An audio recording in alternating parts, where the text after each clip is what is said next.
How did you sleep last night? If you struggled to nod off, you're not alone, as 1 in 5 of us aren't getting enough sleep. Yeah, and the dark winter days can affect our sleep too. Dr. Zoe is here with some advice.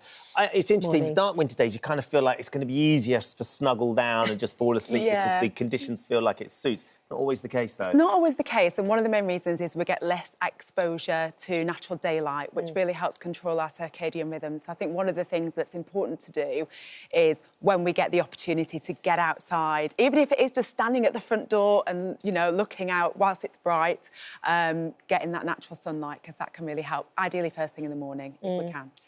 How many people are struggling with their sleep? I mean, it's like an epidemic at the moment, isn't it? It feels like just about everybody is struggling with sleep. But, you know, to some extent, some disordered sleep is normal. Yeah. You know, if we're having a stressful life event, which might not always be a bad thing, might be getting married or whatever, then it is normal occasionally to have a bad night's sleep. You know, if your cortisol levels, adrenaline levels are high, that's actually normal adaptation to those conditions. But I think what a lot of people, there was some recent evidence that showed one of the main causes now of insomnia is actually sleep anxiety. So that's when you have this normal adaptation to a stressor in life, but around the 2-week point, that stressor stops being the thing that's causing the sleep issue, and worrying and stressing about not being able to sleep and the actions that we take because of that takes over as the new stressor, and that's when this insomnia can start to become chronic and a problem. So we all need to relax a little bit about occasional disordered sleep, but a lot of people out there are really genuinely struggling with insomnia. And the clinical definition of chronic insomnia is when it's been persistently affecting somebody several days a week for 3 months or longer. Right. And how will that affect your mind and body if that is? It can affect people in lots of different ways. You know, feeling fatigued, of course, feeling like our brain's not functioning as well, sort of brain fog, not being able to concentrate. But it can affect our immune system as well. It make us more vulnerable to catching coughs and colds or having a more severe illness. Can affect our mood. That's one of the big ones, because part of what we do during sleep is our mood gets regulated. We build this cage around our emotions and we rationalise everything. So we might be less rational, more irritable, less likely to say please and thank you. But, you know, also it can affect people with physical symptoms, you know, headaches, affect our gut function, affect our food preferences, more likely to reach for foods high in sugar, high in unhealthy fats.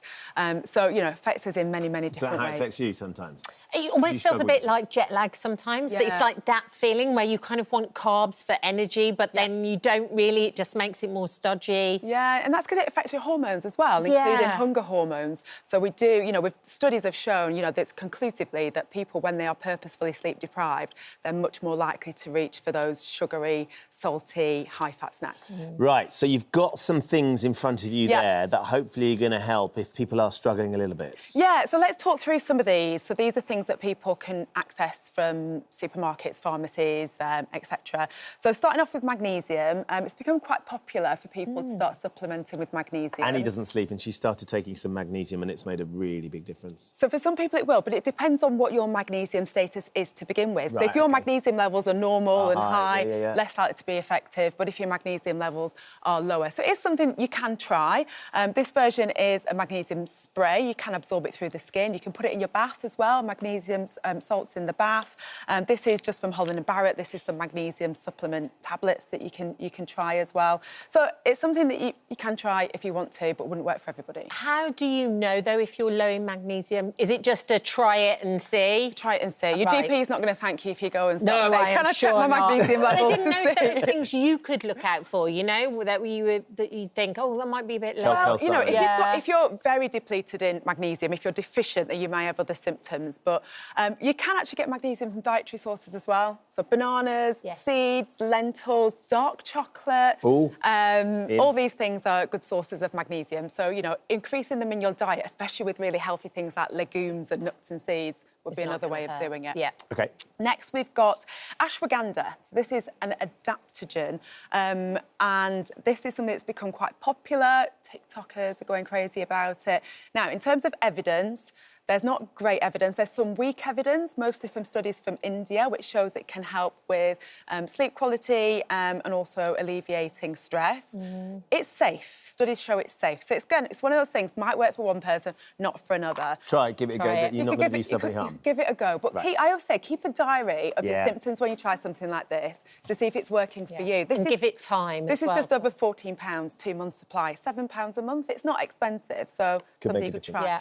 But something that is really cheap and actually has good evidence are sleep teas, chamomile tea, lavender tea. Now, there's a load of pucker ones in our cupboard. Yeah. The great thing about this is it may be the ingredients that are helping, but actually the ritual of having a sleep tea, maybe half an hour before bed, starts to train the brain that it's time for bed. So whether it is a tea or a pillow spray or a bath or reading a book, whatever, having a bedtime routine at least half an hour before you go to bed, you can start to train the brain it's time for sleep and start to create those shifts in the brain. So it might be that the real benefit of a cup of tea is that it's the ritual. It's like what you do with babies, isn't it? How you do the thing in a bedtime story in a bath. And, you know, cheap as chips, so why not? Perfect. Over-the-counter sedating antihistamine. So this is a medication called diphenhydramine, the actual name of it. These can be effective for very short-lived. So for jet lag, they can be helpful. Or, you know, like if it is your wedding and that's affecting your sleep, something that's very, very short-lived, they can be effective. But they do have side effects, especially causing a hangover of sleepiness the day after, which often puts people off. So, again, something, but it's not a long-term solution because they're not treating the root cause. And then finally, we've got CBD, which is gaining in popularity.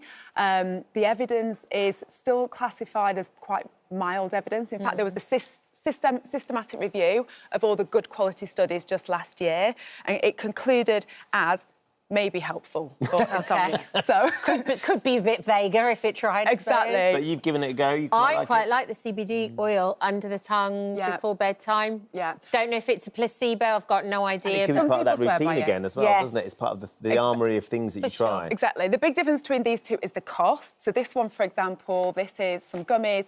£32.50, and depending on the dose that you take, it could be a month's supply at best or 6 days' supply if you're taking the full optimal dose of it, which is 5 gummies. So, you know, massive difference in cost. So I say if you're going to try it, do just keep a diary of your symptoms and don't waste your money if it's not working for you. No. Yeah. Lovely stuff. Zoe, thank you. Oh, hello. Thank you for visiting our This Morning YouTube channel. We upload tons of new content every single day. So hit the subscribe button, like all the videos and don't miss out. We'll see you in the morning.